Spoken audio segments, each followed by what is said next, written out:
नमस्कार, स्वागत है आप सभी का न्यूज वन इंडिया में। मैं हूं आपके साथ चावनी पटनायक। जैसे कि आप सभी को पता है कि न्यूज वन इंडिया की टीम बनारस आ चुकी है, क्योंकि 7वें चरण का चुनाव है और ऐसे में बनारस सबसे ज्यादा वीवीआईपी सीट है। और ऐसे में अगर बनारस की बात की जाए तो बनारस की बात ही कुछ अलग है। घाट की बात की जाए, क्योंकि लोग दूर दराज से यहाँ के घाटों को घूमने आते हैं और ऐसे ही एक घाट पर फिलहाल हम मौजूद है। शास्त्री घाट कहते हैं इसे। घाट की तस्वीर आपको दिखाऊंगी। आप ये घाट के ऊपर ये लाइटनिंग देखिए, ब्रिज बनी हुई है और ब्रिज में अलग ही लाइटिंग है। यहाँ पर शाम होते ही हवा चलती है और इसके साथ ही लोग जो है यहाँ पर घूमने के लिए, सैर सपाटे के लिए आते हैं। लेकिन अगर बनारस के चुनावी माहौल की बात की जाए तो बनारस में लोग माहौल जो है वो बिल्कुल टाइट है और चुनाव के लिए लोग काफी ज्यादा उत्साहित भी है और इसके साथ ही पूरे जोश में है कि इस बार वोट देना है और अपने सरकार, अपने आने वाले सांसद, चाहे किसी को भी वो वोट दे, जिनसे उनको उम्मीद है उनको वोट दे। और इन तमाम अपने मुद्दों को लेकर बनारस वासी जो है हमारे बीच मौजूद है। उनसे भी हम जानेंगे कि वाराणसी की चुनावी फिजा किस ओर बह रही। लेकिन उससे पहले मेरी सहयोगी आस्था मेरे साथ मौजूद है। आस्था से जानेंगे कि आस्था, क्योंकि बनारस आप भी घूम रही हैं, बनारस में माहौल कैसा है फिलहाल बताइए। देखो शावनी जी, अगर बात की जाए तो वो कहते हैं ना कि समूचे भारत का विख्यात स्वरूप है बनारस, जीवन के चक्र की धुरी का सार है बनारस, तप की तपस्या में बनारस है और अगर देखा जाए तो कवियों की रचना में बनारस है। और जब बात यहाँ की गलियों से गूंजने वाली सियासत की आती है तो सियासतों की किस्मत का फैसला करता हुआ बनारस है। और ये बनारस इस बात को अगर देखा जाए तो साफ तौर पर देखते हुए बन रहा है, क्योंकि यहाँ पर जो विकास की पद्धति को लेकर के चर्चा है, बतौर 10 साल सांसद के काम की चर्चा है, तो वहीं केंद्र के भी अहम मुद्दे देखने को मिल रहे हैं। बिल्कुल देखिए, क्योंकि आस्था, अगर बनारस में चुनाव की बात की जाए, लोगों के अपने अपने मुद्दे हैं, लेकिन कहीं ना कहीं इन 10 सालों की बात की जाए तो लोग खुश काफी ज्यादा है बनारस में। लेकिन यहाँ पर हमने देखा है आस्था, जो युवा है, रोजगार उनका इस बार का बहुत अहम मुद्दा हो जा रहा है, जिसको लेकर वो इस बार वोट करेंगे। बिल्कुल, युवाओं की जब हम बात करते हैं, चर्चा करते हैं युवाओं से कि किस तरीके से वो सारी चीजें देख पा रहे हैं, तो देखिए विकास की धुरी की ओर जिस तरीके से भारत बढ़ा है और भाजपा की महंगाई और बेरोजगारी का मुद्दा जो है एक संपूर्ण रूप से उठाया है और युवाओं के बीच जब जाते हैं तो युवाओं का कहना यही है कि महंगाई और बेरोजगारी का मुद्दा जो है एक संपूर्ण रूप से निर्भर भारत बनाना, आत्मनिर्भर योजना की बात करना। लेकिन युवाओं को कहीं ना कहीं से हताशा है, लेकिन कहीं ना कहीं जब बात विकसित की ओर आ जाती है तो युवाओं का जो उनका झुकाव है उस ओर भी देखने को मिलता है। लेकिन उनकी मांग जो है वो यही है कि रोजगार के मुद्दे पर और तेज होने का क्यों आगे बढ़ते हैं। बिल्कुल, यहाँ पर कई लोग मौजूद हैं, उनसे बात करने की कोशिश करेंगे और जानेंगे कि अब बनारस में चुनावी माहौल क्या है, उनके इस बार के मुद्दे क्या कुछ रहेंगे और मौजूदा सांसद से वो कितने खुश हैं। पर आप बनारस के हैं, क्या करते हैं आप? अधिवक्ता है, क्योंकि चुनाव है, चुनावी माहौल क्या है बनारस में? चुनावी अलग ही एक तरफा है, लेकिन पिछली बार दो पार्टियों में इन लोगों ने लड़ा था, सपा अलग बसपा अलग था। इस बार बसपा का मुस्लिम वोट और सपा का सब करके वो स्थिति लास्ट वाली नहीं रहेगी। अच्छा वोट पाएंगे राय साहब और मोदी जी हालांकि जीत जाएंगे फिर भी। लेकिन अच्छा, आप ये कह रहे हैं कि मोदी जी जीत जाएंगे, लेकिन अच्छा वोट जो है वो उनको मिलेगा। और लेकिन अगर इस बार के मुद्दों की बात कीजिए, बनारस वासी के मुद्दे क्या कुछ रहेंगे? मुद्दे में हालांकि विकास के रूप में दिख रहा है, लेकिन जो बेसिक मुद्दे हैं, महंगाई, स्वास्थ्य, एक भी हॉस्पिटल नहीं खुला है, एक भी डिग्री कॉलेज या इंटर कॉलेज नहीं खुला है, सब प्राइवेट कॉलेजों में सामान्य वर्ग को मतलब कमर टूट जा रहा है। ये महंगाई का दर है। ठीक है। आप ये देखिए कि लोगों के मुद्दे काफी कुछ है, लेकिन कहना है कि इस बार जीत तो प्रधानमंत्री मोदी की होगी। लेकिन मेरे साथ मेरी सहयोगी गोरखपुर से पंकज जुड़ चुकी है। पंकज, क्योंकि देखिए यहाँ को लोगों का कहना है जीतेंगे मोदी जी ही, लेकिन मार्जिन इस बार कुछ कम रहेगी क्योंकि मुद्दे कई है। पंकज, गोरखपुर में क्या तस्वीरें देखने को मिल रही है?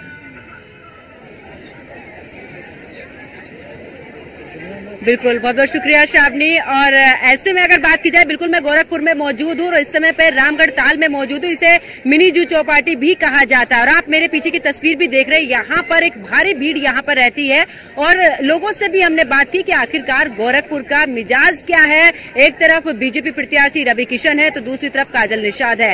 यहाँ पर निषाद समुदाय की बात की जाए तो 20% यहाँ पर निषाद समुदाय के लोग हैं। ऐसे में काजल निषाद दावेदारी ठोक रही है कि एक बार सत्ता परिवर्तन होगा। लगातार हमारे सहयोगी हरिंद्र भी लगातार हमारे साथ में जुड़े रहे और यहाँ पर ग्राउंड जीरो पर रहे। हरिंद्र जी, अगर बात की जाए, क्योंकि गोरखपुर की खास है, क्योंकि आप ग्राउंड जीरो पर रहे, यहाँ पर हर एक मुद्दा बड़ी बारीकी से आपने जाना, क्या लगा कि इस बार का रुख कैसा?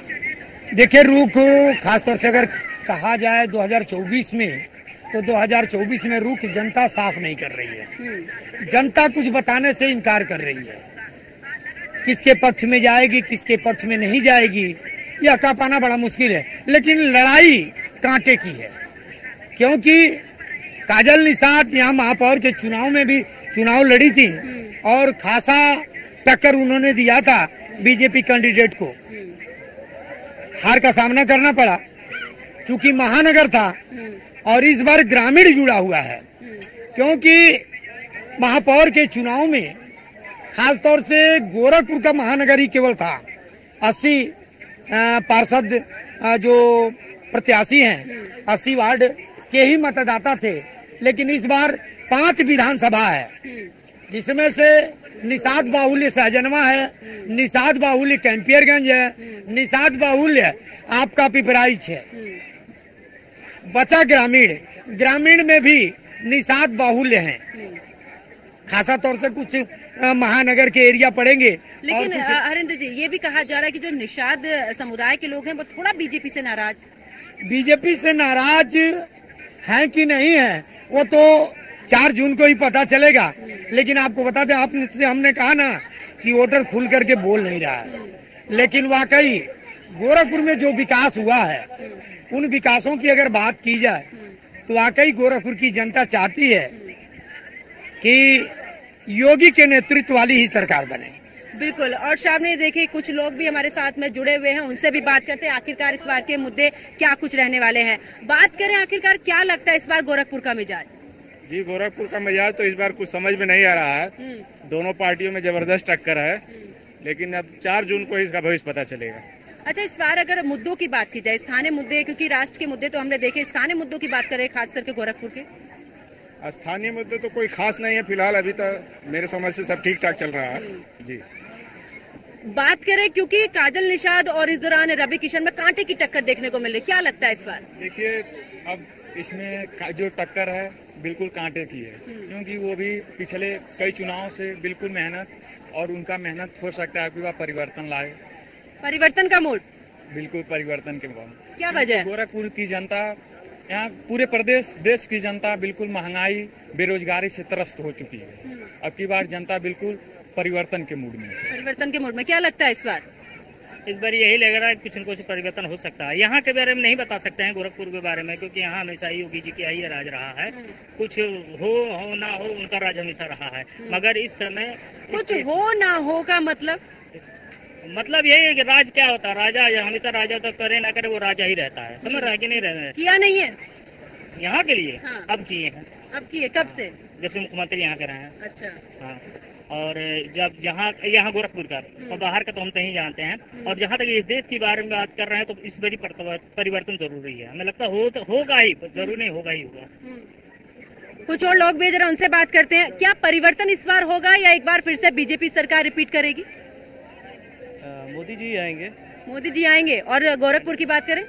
गोरखपुर नहीं, पूरे भारत की बात किया जाए तो आप देख ही रहे हैं पहले से क्या विकास हुआ है, कितने अच्छे से। और गोरखपुर का तो आप स्टेटस देख ही रहे हैं, नौका बिहार पे ही है। रवि किशन और काजल निषाद में कांटे की टक्कर है, क्या है इस बार चुनावी मूड? मुझे तो नहीं लगता कांटे की टक्कर है। नहीं लगता? रवि जी के आगे तो काजल निषाद का कोई नाम ही नहीं है। कौन है काजल निषाद? मैं तो नहीं जानता। आप नहीं जानते काजल निषाद को? कुछ और लोग भी इधर, उनसे भी बात कर लेते हैं। शादी, क्या लगता है, क्या आप इस बार रवि किशन काजल निषाद? आना तो यहाँ पे रवि किशन को ही है, कुछ भी हो जाए यहाँ पे रवि किशन जी ही रहेंगे, क्योंकि जनता भी देख रही है और गोरखपुर का आप भी विकास देखती होंगी। पहले आज से कहाँ था गोरखपुर और आज आप यहाँ का भी माहौल देख रहे हैं कि यहाँ कोई आना नहीं पसंद करता था, लेकिन आज देखिए आज इतने ढेर सारे लोग हैं, सब लोग हैं, तो इसीलिए आएंगे तो रवि किशन ही सर। रवि किशन आएंगे। तो सुना साहब ने जिस तरीके से लोगों की प्रतिक्रियाएं हैं कि कुछ का कहना है कि परिवर्तन जरूरी है, हो सकता है इस बार परिवर्तन जरूर हो सकता है, और ऐसे में रवि किशन पर एक बार फिर से विश्वास जता रही है जनता। बिल्कुल देखना होगा कि आखिरकार 4 तारीख को जब परिणाम सामने आएंगे जनता का रुख क्या रहता है। लेकिन अगर विकास की बात करें साहब ने, क्योंकि जिस जगह पर मैं खड़ी हूँ ये भी कहा जाता था कि 2017 से पहले यहाँ की तस्वीर अलग थी, यहाँ पर लोग आने से डरते थे, इधर से बसते हुए जाते थे, लेकिन ऐसे में आप मेरे पीछे की तस्वीर भी देख रही हैं, यहाँ पर कितनी भीड़ है। यानी कि विकास तो हुआ है, लेकिन क्या एक बार फिर से जनता परिवर्तन का मूड बनाती है, ये फिलहाल आने वाला वक्त बताएगा। श्रावणी,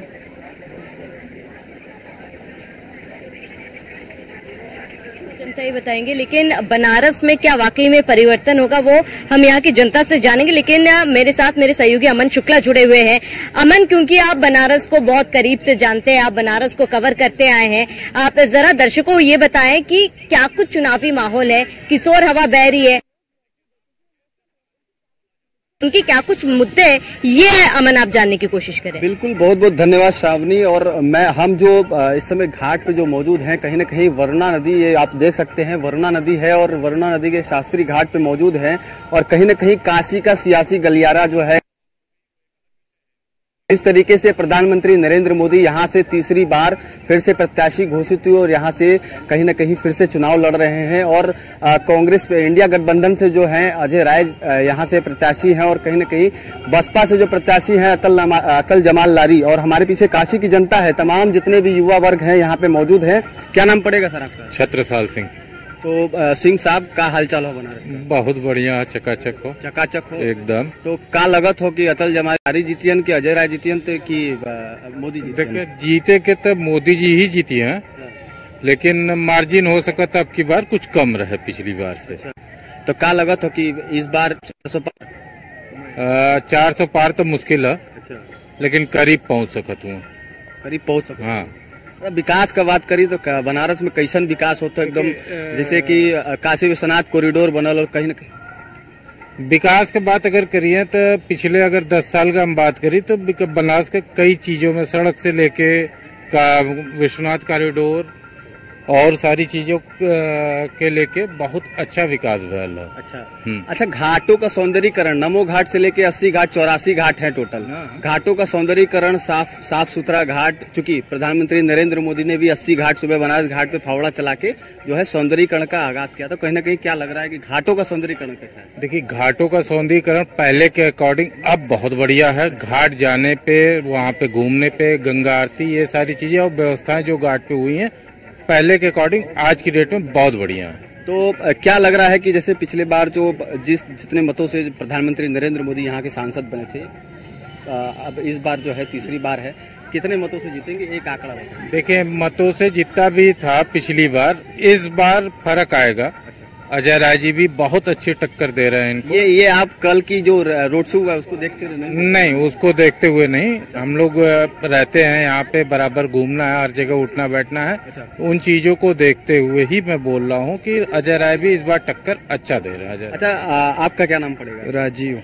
राजीव जी, क्या करते हैं आप? हम पेशे से अधिवक्ता हैं। अधिवक्ता है, तो काशी का अधिवक्ताओं का भी काफी महत्वपूर्ण वोट रहता है जी। किधर जा रहा है? कई तरफ जा रहा है, ध्रुवीकरण हर तरफ है।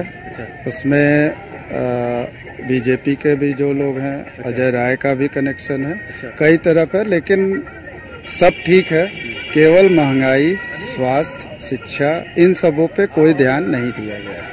ये केवल प्राइवेटाइजेशन है बस। तो प्रधानमंत्री नरेंद्र मोदी ने बहुत सी सौगातें दी हैं बनारस में, और कहीं नहीं कोई एक हॉस्पिटल बना हो पिछले 10 साल में जिसमें कि हम लोग सरकारी में बना हो। कबीर चौरा अस्पताल में इमरजेंसी वार्ड नहीं था, वहाँ पे वेंटिलेटर नहीं हुआ करते थे, वहाँ वेंटिलेटर, वहीं हम पैदा हुए हैं। वहाँ हमेशा इमरजेंसी था, वहाँ सबसे अच्छी इलाज होती थी, और वही एक था बनारस में। फिर यहाँ पे दीनदयाल बना, ये सब पुरानी गवर्नमेंट का ही है। आपके सामने ये विकास दिख रहा है, यहाँ पे कितनी गंदगी है थोड़ा ये भी देख लीजिए। तो केवल लाइट लगा देना, रंग रोगन कर देना, इससे सफाई नहीं है। क्या बोलेंगे भैया? कह रहे हैं कि विकास नहीं हुआ है। विकास तो ऐसा नहीं है कि नहीं हुआ है, विकास बहुत हुआ है। अच्छा। इसी बनारस में पहले चलने के लिए सोचना पड़ता था, गड्ढों से हम लोग युक्त थे। यहाँ से मुश्किल से 2-2.5 किलोमीटर आगे आप जाएंगे, एक कनेक्टिविटी रोड दिया हुआ है जिससे कि आप लहरतारा, मड़ुआडी, फुलवरिया 4 लेन आप DLW BHU तक मुश्किल से 20 आधे घंटे के अंदर यहाँ से वहाँ पहुँच जाएंगे। यही पहले रास्ता पूरा 1.5 से 2 पौने 2 घंटे, 1.5 घंटे, 2 घंटे, 1 घंटे इतना टाइम लेता था। तो आदमी के टाइम की बचत हो रही है, पूरा शहर घूम के नहीं जाना, ट्रैफिक में नहीं फंसना। काशी विश्वनाथ कॉरिडोर का बात करें, सज के तैयार है, भव्य सज के तैयार है। काशी विश्वनाथ में लगातार जो है हर प्रतिदिन लाखों की संख्या में श्रद्धालु आते हैं और यहाँ कहीं न कहीं दर्शन करते हैं। प्रधानमंत्री का काशी को सबसे बड़ी सौगात थी ये बहुत बड़ा काम हुआ है। ये कॉरिडोर कभी कोई सोचा नहीं था। पहले पतली पतली गलियों में हम लोग जाते थे, लेकिन उससे और आम जनता से महंगाई और ये जो है भ्रष्टाचार पे कोई वो नहीं हुआ है कहीं भी, उससे एकदम अलग है। वो बनना अलग चीज है, मंदिर बनना अलग चीज है, लेकिन मंदिर से आम जनता को क्या फायदा हुआ? क्यों? रोजगार बढ़ा, अगल बगल दुकानें खुली, लगातार जो है अगल बगल जो माला फूल की सभी लोग माला फूल और ऑटो और टैक्सी ड्राइवर नहीं है। सभी लोगों के पास इतना पैसा नहीं है कि होटल खोल लेगा। जो होना चाहिए कि बड़ी बड़ी फैक्ट्रियां बने, मिल बने, ऑफिसेज बने, जिसमें टूरिज्म का हब बना है काशी। और आपको रोजगार नहीं है? नहीं, टूरिज्म हुआ है, ये मान रहे टूरिज्म। तो रोजगार नहीं बढ़ा है? रोजगार वही लिमिटेड लोगों का है। अच्छा। लिमिटेड मतलब पढ़े लिखे लोग माला नहीं बेच रहे हैं। अच्छा। पढ़े लिखे लोग होटल नहीं खोल रहे हैं। अच्छा। लिमिटेड लोगों का ये है, लिमिटेड नहीं होना चाहिए। जो पढ़ा लिखा वर्ग है उसको चाहिए कहीं क्लर्क बनेगा, कहीं पीओ बने, कहीं कोई बने, ये चीजें होनी चाहिए। सभी लोग माला नहीं बेचेंगे, सभी लोग हम जा करके वहाँ पे होटल नहीं खोलेंगे या हम ऑटो ड्राइवर या टैक्सी नहीं करेंगे। जो पढ़ा लिखा है वो उसको उस लायक का जॉब चाह रहा है, तो वो तब होगा। नोएडा और दिल्ली सब मोदी जी ने विकास नहीं किया है।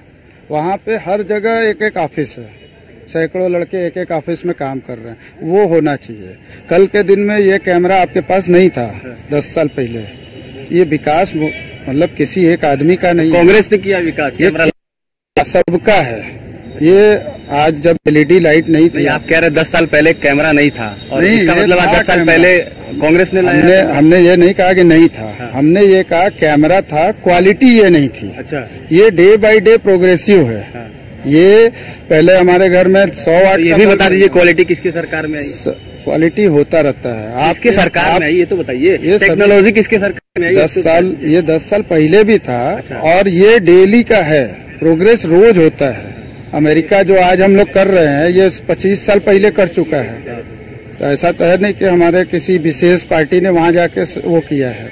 जो रोडें हम देख रहे हैं हैदराबाद में 20 साल पहले भी ऐसे ही थी। चलिए, बहुत बहुत धन्यवाद। देखिए, हमारे साथ श्रावणी फिर से जुड़ेंगी और कहीं न कहीं श्रावणी, जिस तरीके से आप देख रहे हैं कि काशी की जनता पक्ष हो चाहे विपक्ष हो, दोनों को एक साथ देख रही है। और भाई साहब का भी कहना था कहीं न कहीं कि काशी में विकास नहीं हुआ है, दूसरे भाई साहब का कहना था काशी में विकास हुआ है।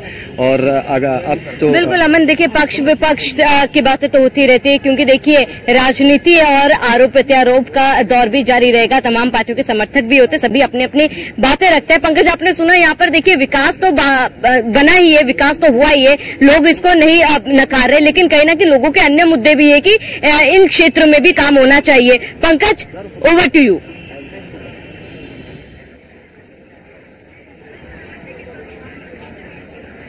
बिल्कुल श्रावणी, अगर बात करें, क्योंकि लगातार विकास के मुद्दों को लेकर युवा जो है लगातार बात कर रहे हैं, ऐसे में अगर बात की जाए, क्योंकि रोजगार को लेकर बिल्कुल विकास हुआ है, लेकिन कहीं ना कहीं रोजगार को लेकर युवाओं का कहना है कि अभी इस और कदम बढ़ाना बहुत जरूरी है। सरकार कोई सी भी आए, लेकिन अभी जैसे फर्स्ट टाइम वोटर्स हैं, उनका भी ये कहना है कि पहली बार वोट डालने के लिए जा रहे हैं, लेकिन इस दौरान पहली प्राथमिकता सिर्फ और सिर्फ रोजगार की है, क्योंकि पढ़े लिखे हैं और ऐसे में अगर रोजगार नहीं मिलेगा तो सीधी सी बात है यहाँ पर निराशा जरूर रहती है। हमारे सहयोगी भी हमारे साथ में लगातार बने हुए हैं।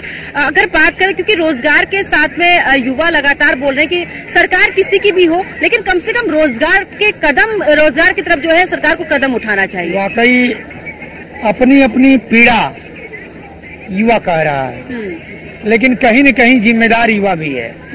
युवा इसलिए जिम्मेदार है कि अपनी काबिलियत को प्रदर्शित करना चाहिए।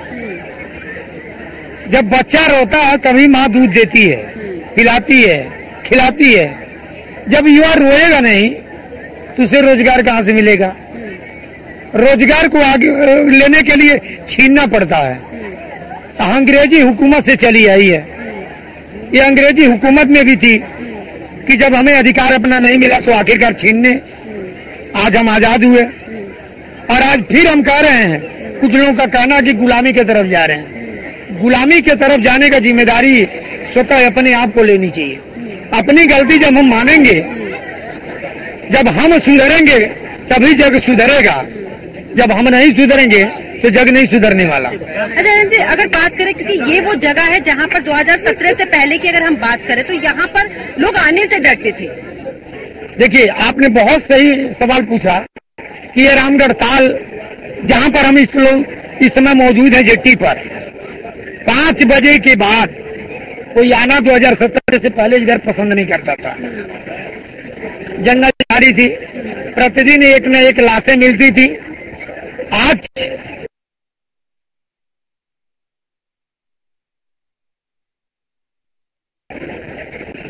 सन्नाटा पसरा होता था, लेकिन आज देखिए चहल पहल है।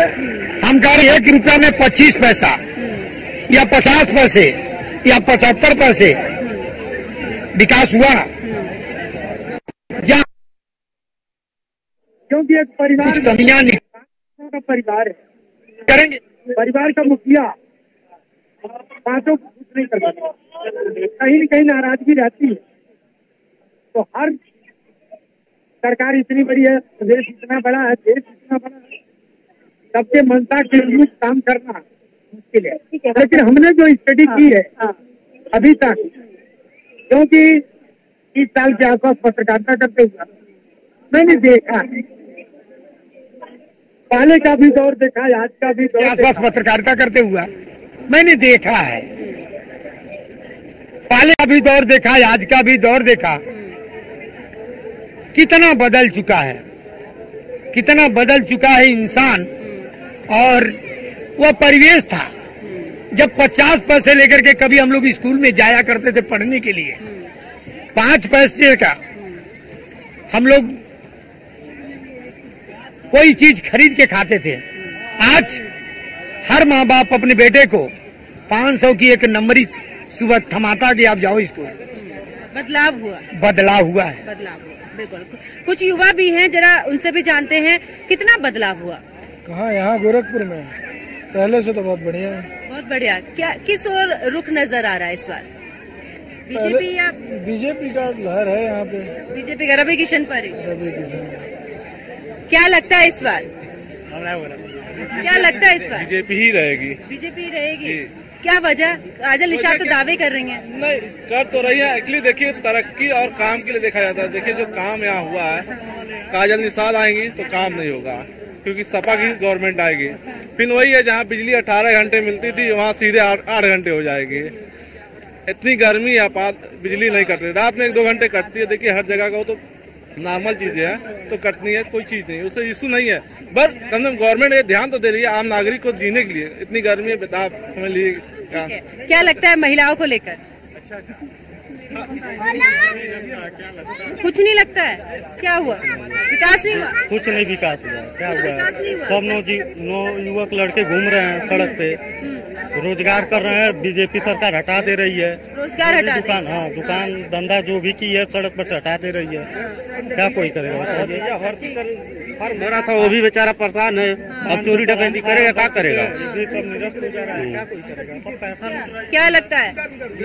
क्या लगता है? जैसे कह रहे कि रोजगार को लेकर बोल रहे कि हमें रोजगार के लिए दर दर भटकना, कोई विकास नहीं हुआ है। नहीं, विकास के नाम पे तो बहुत विकास हुआ है। अभी गोरखपुर में देख लिया जाए, जितना एक करके जब बोलने का नंबर आए तब बोलेगा, एक करके बात करेंगे। युवाओं के लिए जो है मनोरंजन के लिए भी नौका विहार पे हम लोग आ रहे हैं, जा रहे हैं, ये हम लोग की तरह। और ये इतने लोगों को रोजगार मिला है, ये कहीं न कहीं जनता के लिए अच्छाई है। और अच्छाई की सरकार की बात की जाए तो पहले जो एम्स की लिया जाए, एयरपोर्ट का लिया जाए, बहुत सारी सुविधा। नहीं कह रहे हैं कि हम तो रोजगार के लिए अगर बाहर भी काम करते तो हमारा रोजगार हटा दिया जा रहा है ना? नहीं, रोजगार हटाया नहीं जा रहा है, उसको सुव्यवस्थित किया जा रहा है। जैसे कि रामगढ़ ये जो सड़क पर लग रही थी दुकानें, रेहड़ी वाले थे, उनको नया ताल बाजार के नाम पे दुकान खोला गया है। वो सारे रेहड़ी वाले उधर चले गए हैं और काफी अच्छा सेलिंग भी हो रहा है, रोजगार भी मिल रहा है और लोग भी सुव्यवस्थित हो गए और पार्किंग की भी अच्छी व्यवस्था हो रही है। किसी की सरकार हो मुझे उससे नहीं मतलब है। जैसे कि हम आज भी काम करते हैं, हमेशा करेंगे। जीतेगी तो बीजेपी और बीजेपी को ही लाएंगे, कुछ भी हो जाए। ठीक है, बीजेपी को ही लाना है। आप कह रहे थे विकास नहीं हो रहा, उन्होंने तो पूरा गिनवा दिया। क्या गिनवाया बता उन्होंने कहा कि जो चीजें सुधार 600 रुपया का एक बच्चा फार्म भर रहा है किसी चीज का, निरस्त हो जा रहा है, वो पैसा कहाँ जा रहा है? आ रहा है वापस। गरीब किसान मजदूर का बेटा है, खेत से बेच के गेहूँ जो भी है फार्म भर रहा है, निरस्त हो जा रहा है, पेपर लीक हो जा रहा है। पेपर लीक से नाराजगी, फिर और क्या बताइए? नौयुवक को क्या चाहिए? भी है बहुत, क्या सड़क पे बहुत बेरोजगारी है, वो भी हटा दिया। बुरे हालात हैं, बहुत बुरे हालात। कैसे?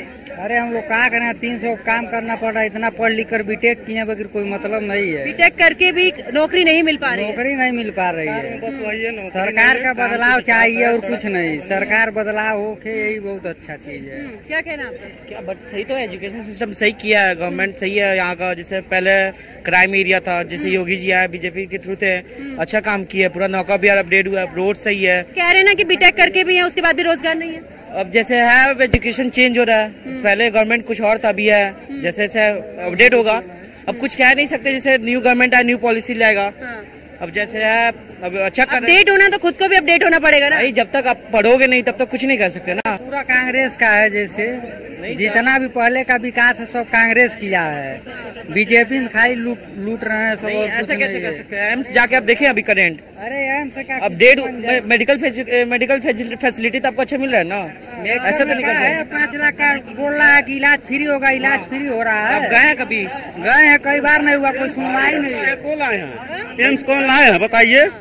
कौन प्रोजेक्ट लाए हैं? अखिलेश लाए, क्यों लाए हैं? फ्री है, अखिलेश किया है। एम्बुलेंस जो 100 नंबर अखिलेश दिया है।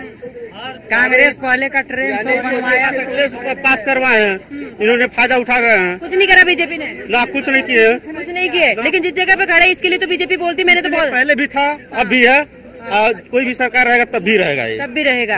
तो देखिए श्रावणी, अगर बात करें, क्योंकि लगातार युवाओं की जो नाराजगी है वो पेपर लीक का मामला है, रोजगार है, इसको लेकर जैसे कि पहले भी कहा था कि युवाओं का कहना है सरकार कोई भी आए लेकिन इस ओर जरूर ध्यान देना सरकार को जरूरी है।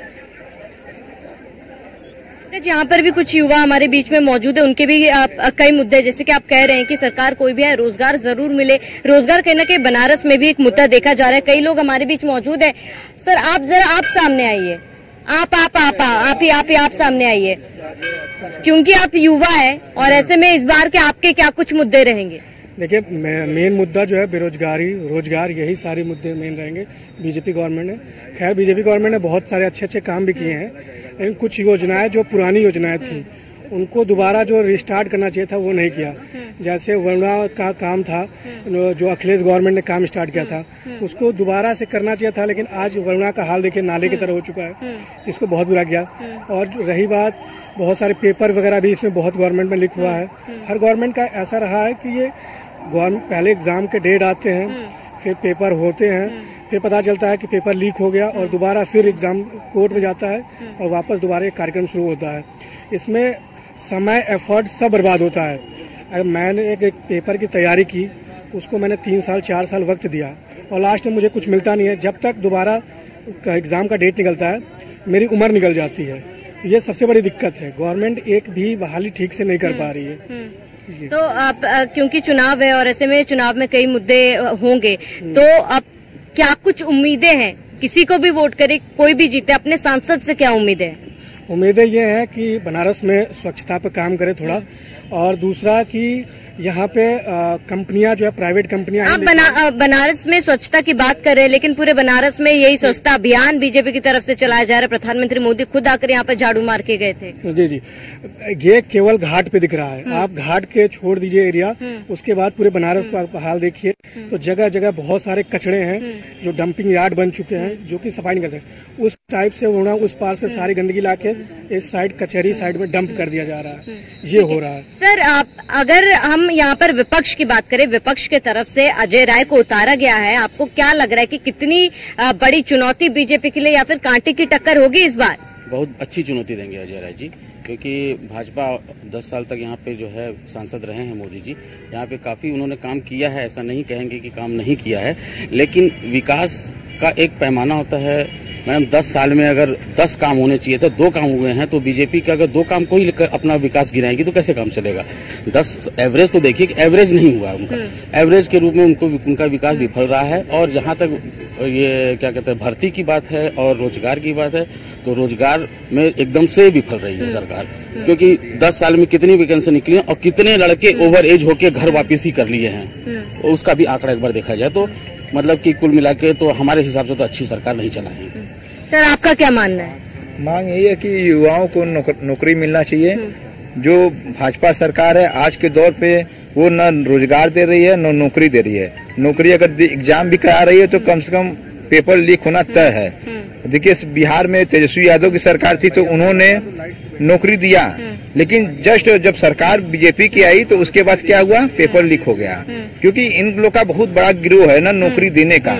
ये पेपर लीक करा के पैसा मिल जा रहा है अभ्यर्थियों से, वो कहाँ से सबसे लिए कि इतना दूर जाते हैं, अपना किराया भाड़ा लगा के अपना सब चीज करते हैं, फार्म भरते हैं, मेहनत करते हैं, कोचिंग करते हैं, हर जगह करते हैं। फिर उसके बाद जब जाते हैं पेपर देके वापस है तो पता चला पेपर लीक हो गया। कितने बिका, 50 लाख। कौन ये इसमें किसका हाथ है? बीजेपी के बड़े बड़े नेताओं का, जो उनके सरकार कह रही है कदम उठा रही है, कार्रवाई की जा रही है। कार्रवाई की जाती तो आज ये दशा नहीं होता, युवा बेरोजगार नहीं होता। 10 साल से 50-55 लाख पुलिस में भी वैकेंसी लोग भरे, सोचिए 55 लाख लोग भर दिए पेपर और पेपर लीक हो गया।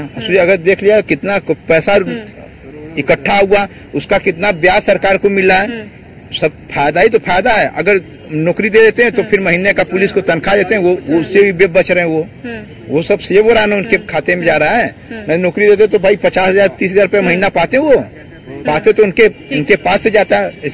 इससे अच्छा है कि पेपर लीक करा दो, कोर्ट में डाल दो। ठीक है, तो पंकज देखा आपने कि यहाँ पर रोजगार तो मुद्दे है ही, लेकिन पेपर लीक एक बहुत बड़ा मुद्दा है जिसको लेकर यहाँ के लोग परेशान भी है। उनके आने वाले सांसद से इन तमाम चीजों को लेकर, कदम उठाने को लेकर मांग भी की जा रही है। Pankaj over to you.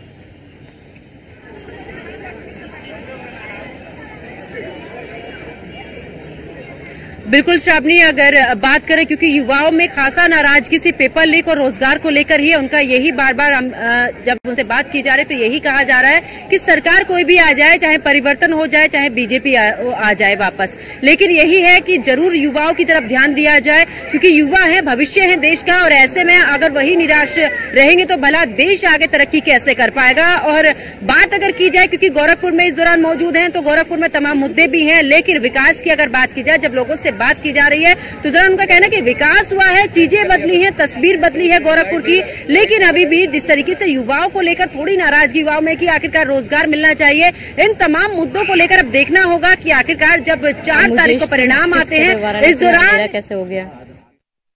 और मेरे साथ में श्रावणी आप जुड़ी, तमाम शुक्रिया आपका, आप मेरे साथ में जुड़े। साथ ही अमन शुक्ला भी मेरे साथ वाराणसी से जुड़े और हमारे साथ में हमारे सहयोगी हरेंद्र द्विवेदी भी हमारे साथ में इस दौरान जुड़े। तो आप सभी का बहुत बहुत शुक्रिया और साथ ही मेरे साथ इतना ही। आप देख रही है न्यूज़ 1 इंडिया। नमस्कार।